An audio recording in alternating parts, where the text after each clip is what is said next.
An Australian crew locked in a standoff on board a petrol tanker in Port Phillip Bay is refusing to sail the vessel while their jobs remain in limbo.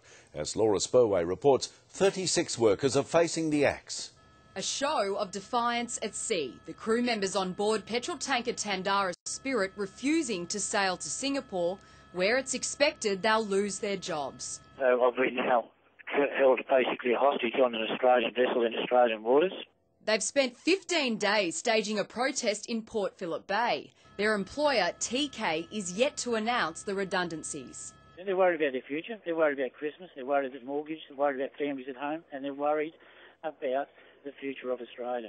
The workers are also taking a stand on Australia's fuel supply and security, which they say is vulnerable as local involvement in the industry shrinks. I can't see them changing their minds. In fact, it probably just steals their resolve that we need answers.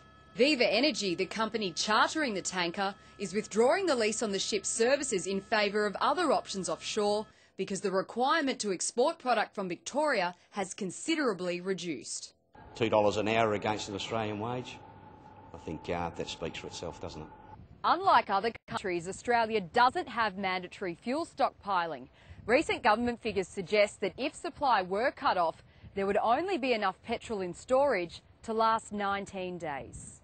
Senator John Madigan is pushing for an inquiry into the issue. You know, it's all well and good to take your profits from Australia, but, you know, you owe the Australian consumer a duty of care.